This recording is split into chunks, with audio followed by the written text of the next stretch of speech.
Classic Car TV. Welcome to this week's episode of Haggerty Classic Car TV. We're back from Hershey and ready to get back to what we call real life. Let's check the news. It's time for news. Toyota has announced that its racing division will use a gasoline-electric hybrid prototype sports car next year in several races, including 24 Hours of Le Mans. While the car's chassis was designed by Toyota Motorsport in Germany, the hybrid powertrain was produced by Toyota in Japan. DeLorean Motor Company announced that it's working to produce an all-electric DMC-12 by 2013. The car reportedly will reach a maximum speed of 125 miles per hour and cost upwards of six figures. Speaking of DeLoreans, one of only 3 original on-screen models from the Back to the Future films that is still known to exist will be displayed during Comic-Con 2011. For $20, fans can be photographed in the car, with proceeds benefiting the Michael J. Fox Foundation for Parkinson's Research. You know, winter's coming. To help you get your car ready to put away for the season, we're going to check in with Randy over at the garage.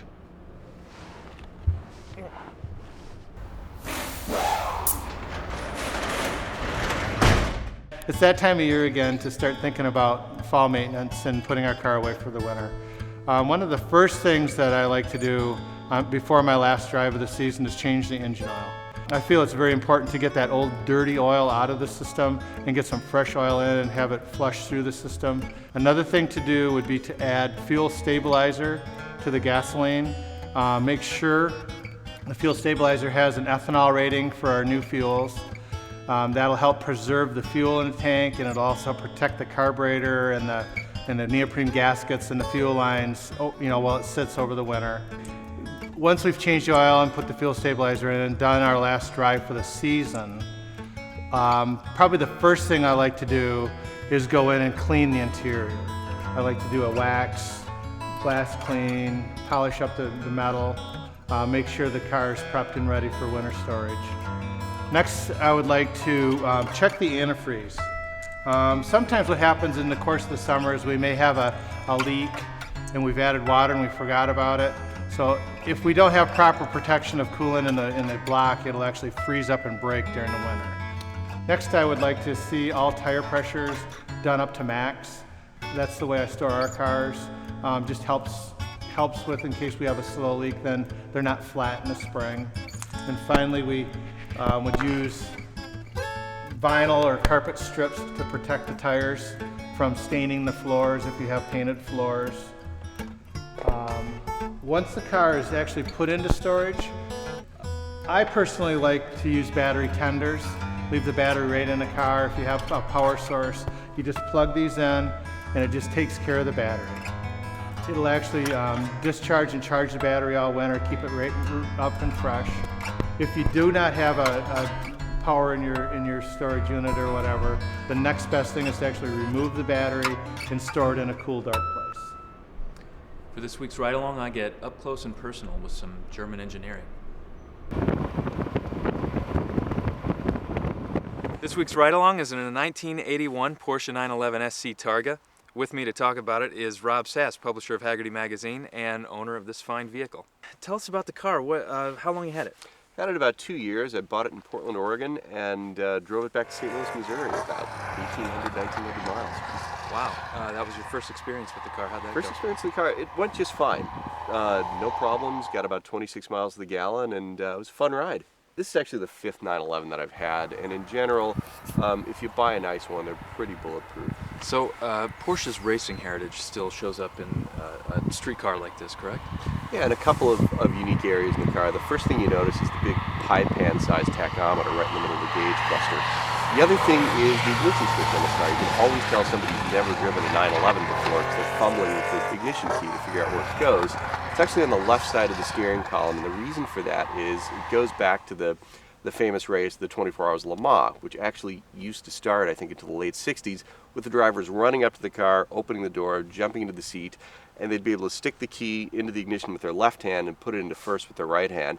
You have to wonder how much of an advantage that extra half second or second really was over the course of a 24-hour race, but that's why it's on the left side. So do you ever personally, like just on your way to work, do a Le Mans start? Never done it, but... Because I feel like I could probably do it pretty well. I feel like I'd like to see that. Somebody call it. Ready, set, go!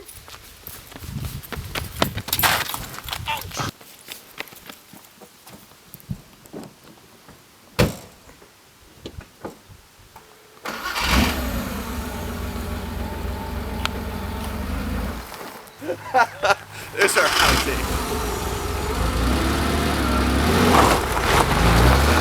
So, driving experience. What's it like driving this thing, and what do you have to watch out for? Well, a couple of things. I mean, it's one of the cars, or one of the few cars that I can think of that really will bite back if you do something foolish.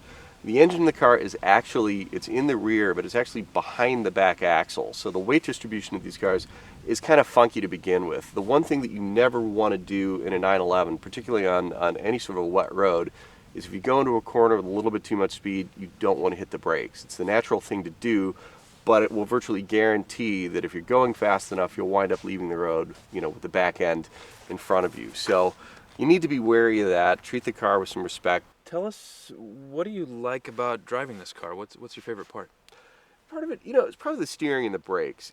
Back in 1981, when this car was new, it was a fast car. That was sort of the malaise era, when there wasn't a whole lot of horsepower and cars in general weren't all that fast. Today, I probably don't think I'd want to get into a drag race with a well-driven V6 Honda Accord, but the steering and brakes are still as good as anything. And just incredibly sharp steering and fantastic brakes.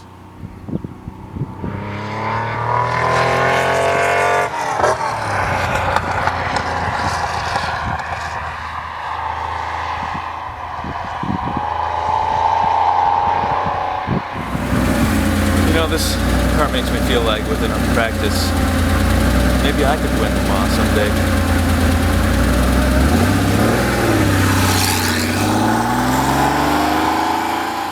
Well, that's it for this week's episode. Remember, you can sign up for weekly alerts at Hagerty.com/classiccartv. Get your cars out while you still can, and enjoy the rest of your October. I know I will.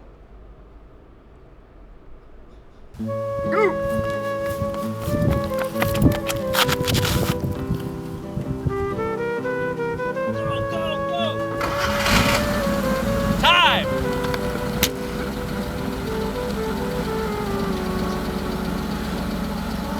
Much better.